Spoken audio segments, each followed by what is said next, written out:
एवं आज पवित्र शिवरात्रि दिवस है, जिसमें कहा जाता है इस पवित्र शिवरात्रि के दिवस के लिए भगवान के जन्म दिवस भी माना जाता है और भगवान के विवाह दिवस भी माना जाता है। मुख्यतः जन्म दिवस माना जाता है। शिव पुराण में कथा है कि एक आकाशवाणी हुई, ब्रह्मा थे और विष्णु थे। कहा कि एक अरुण स्तंभ निकला, शिवलिंग जो है अरुण स्तंभ बन करके, और आकाशवाणी हुई कि सुनो, इसका आदि और अंत के लिए ब्रह्मा तुम ऊपर जाओ और विष्णु तुम नीचे जाओ, ढूंढो इसका आदि और अंत कहाँ है। कथा बहुत सुंदर है। ब्रह्मा गए गए गए, इधर विष्णु नीचे जा रहे हैं, ब्रह्मा थक गए। एक केतकी फूल था, आगे देखो तुम मेरे साथ आना, और वो आकाशवाणी जब बोलेगी क्या तुमने अंत को पा लिया तो हाँ कर देना। तो केतकी फूल आई, तो उसने हाँ कर दिया। तो फूल को अभिशाप मिला और ब्रह्मा को भी अभिशाप मिला कि तुम्हें फूल मेरे ऊपर नहीं चढ़ पाओगे, मुझे समर्पण नहीं कर पाओगे, और ब्रह्मा तुम्हें स्वतंत्र रूप में कोई पूजा नहीं करेगा। अब इनकी बात खत्म। और विष्णु क्या किया, विष्णु हम चलते गए चलते गए चलते गए, देखा कि तो मैं मिल नहीं रहा हूं, वापस आ गए। वापस आकर के बैठ गए, अंतर्मुखी होकर बैठ गए और मन में संकल्प लिया कि मुझे तो मिला नहीं। फिर प्रकट हो गए भगवान। इनके लिए अभिशाप मिला, इनके लिए कह गए आप बड़े ईमानदार हो, सचोट है, इसलिए आपका ही अवतार पृथ्वी में होता रहेगा। अलग अलग अवतार, 24 अवतार आपका होगा, और आप ही लीला करोगे और आप जगत की स्थिति करोगे करके आकाशवाणी समापन। उसी दिन से शिवलिंग प्रकट, क्योंकि वो अरुण स्तंभ था, जो अरुणाचल कहते हैं ना, तो अरुण स्तंभ जो शिवलिंग का आप देखिए, जिसका कोई आदि और कोई अनंत भी है, निर्गुण निराकार का प्रतीक है। अच्छा, इस कहानी का तात्पर्य क्या है? दो प्रकार के मनुष्य है। ब्रह्मा जो बहिर्मुख है, बाहर ढूंढता है, हिरण्यकश्यप भी बाहर ढूंढता है, भगवान नहीं मिलता तो कह देता है कि भगवान है ही नहीं। अध्यात्म में झूठ कुटिलता नहीं चलता है। सत्येन सत्येन लभ्य, मुंडकोपनिषद में कहते हैं उस परमात्मा को आत्मना सत्येन लभ्य न अनृतम, सत्यमेव जयते। ये बड़ा प्रसिद्ध वाक्य है, सब जगह पर है, पार्लियामेंट आदि नोट में भी है। सत्यमेव जयते न अनृतम, सत्य अस्य आयतनम, सत्य ही उसका घर है।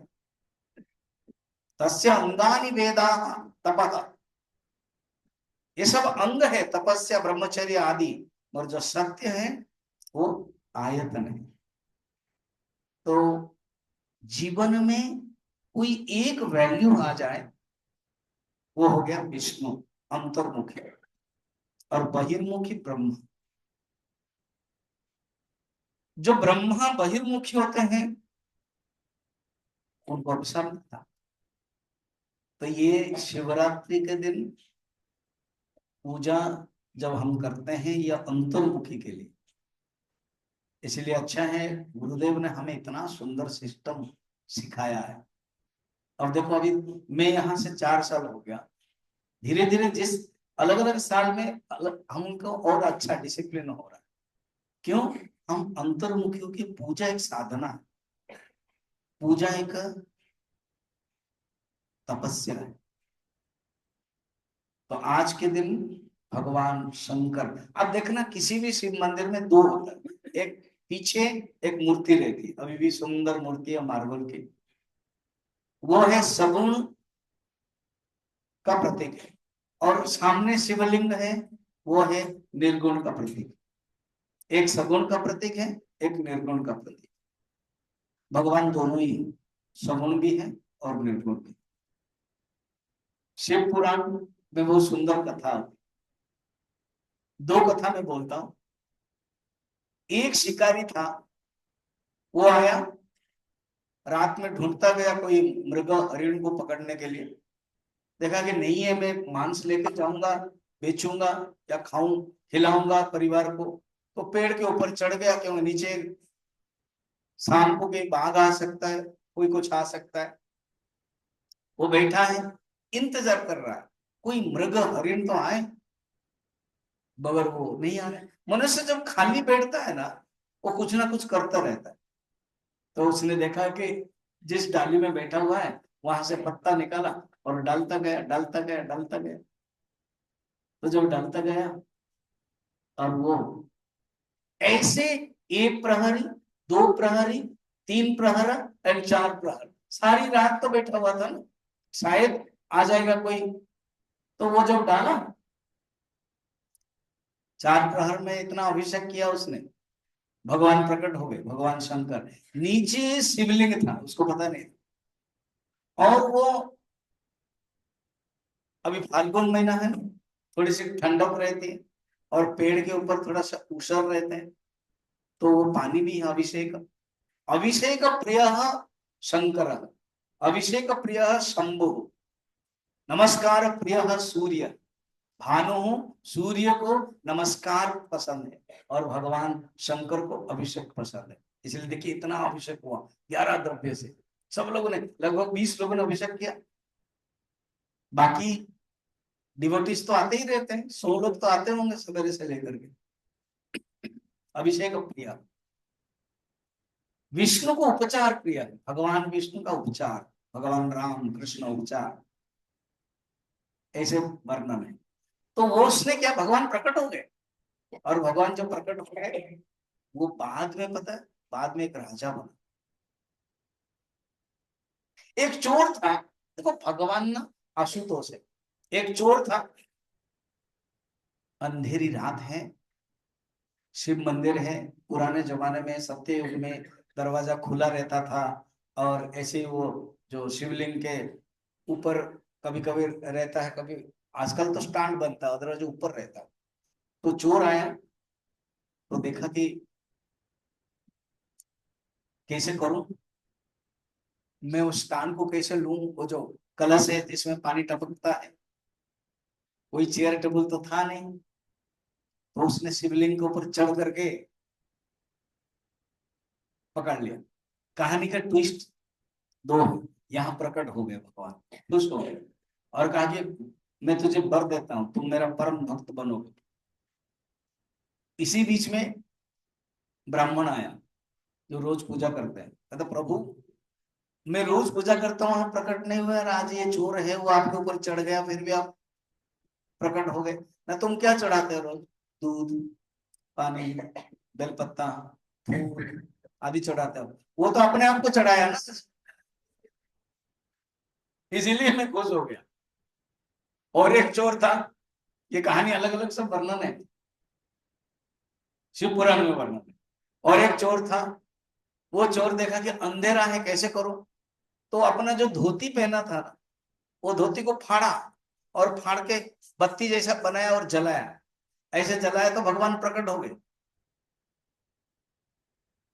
कहा कि तुमने अपने धोती पहना हुआ उसको त्याग किया, बाकी तो सब बाजार का बत्ती वो सरीका लेकर के लगाते हैं। और क्योंकि तुमने इसे किया है, नेक्स्ट जन्म में तुम बंगाल के विष्णुपुर एक जगह है, वहां पर राजा बनोगे, और सब घर में, तुम्हारे राजधानी में, क्योंकि तुम्हें बत्ती जलाने की आदत है, तुम भी अपने राजप्रसाद में जलाओगे और सारा राजधानी में जलाओगे। पता है, वो कहानी विष्णुपुर में है, बंगाल में। और मैं जब रांची में था, हम ग्रुप लेकर के गए थे। अभी भी एक मंदिर है, जो शाम हो गया तो सारा गांव के लोग सामने दीप जलाते। सोचो क्या संस्कार है। अर्थात भगवान कहते हैं मेरे लिए थोड़ा सा भी कुछ करोगे मैं बहुत कुछ देता हूं। और विशेष करके भगवान शंकर है, तो जो शंकर है वो इस प्रकार के देते हैं। तो भगवान जो शंकर,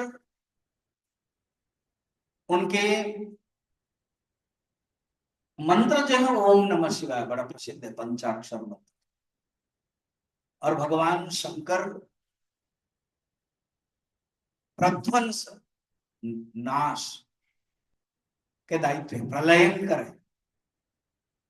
और भगवान विष्णु स्थिति के और ब्रह्मा सृष्टि के, ऐसे भगवान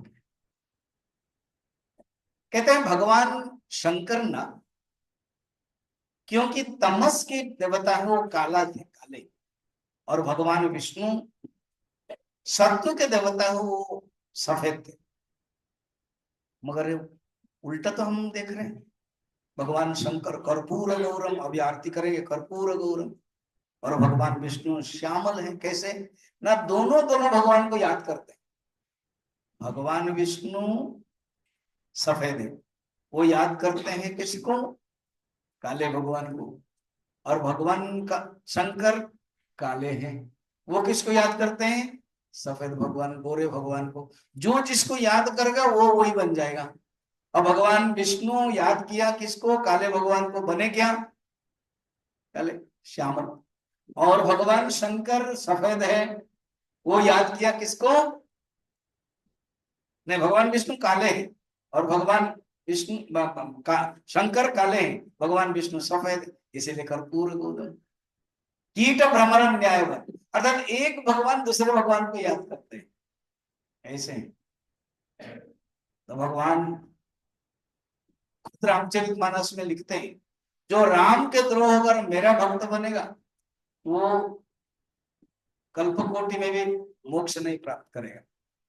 मगर जो मेरा भक्त अगर राम का द्रोह करेगा वो भी प्राप्त नहीं कर पाएगा, क्योंकि हम दोनों एक ही है।